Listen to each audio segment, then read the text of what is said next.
Today's Tuesday, September 20th. I want to take a look at short-term rates, see what's going on here. This is LIBOR, and there was, I'll confess some ignorance here. I don't know exactly when it happened, but there was a change in the way it was calculated, so the thing jumped up a bit. But, you know, that was only one event. Was it here? Was it here? Here? I don't know. It doesn't matter. You can look it up.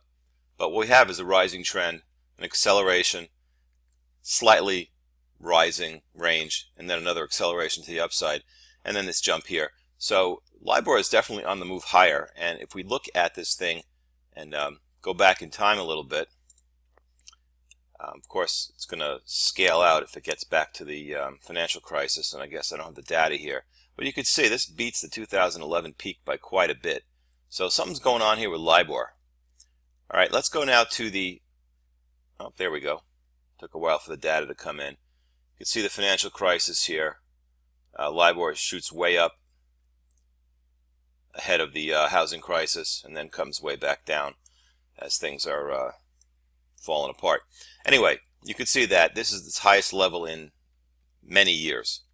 Let's look at the 3-month T-bill rate, and you'll understand why we're going there in a minute. You can see it's kind of similar. See the floor here at 0, even though it did dip below that occasionally. Alright, and now what I want to show, first I want to put it back into the daily time frame. Now I'm going to show the difference between the two, LIBOR minus the 3-month rate. It's now our version of the TED spread. I don't use Eurodollars anymore. So you can see that, you know, it's kind of calm here, and suddenly some sudden movement in December, and then this new trend is rising ever since. So let's just take a look at the weekly view. Again, the financial crisis, the panic, and the TED spread. And let's kind of get this off the screen.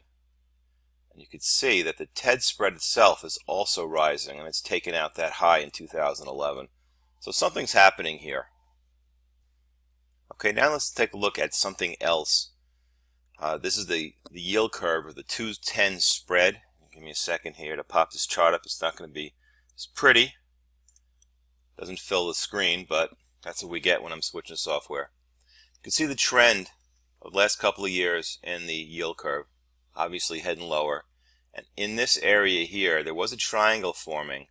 And if the Fed decided to raise rates, say at the last meeting, not this current one, that would have broken down to the downside and getting close to parity between the 2-year yield and the 10-year yield. You can see it popped up here this month, and just to give you an idea, it did break the trend here from last summer, but it didn't break this longer term trend.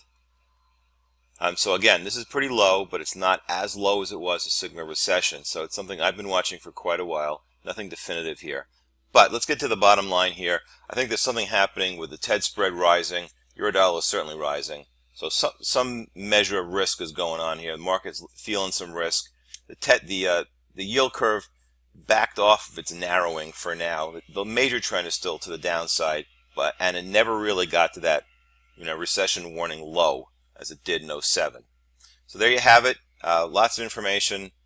Nothing really definitive here other than probably some worry in the markets right now.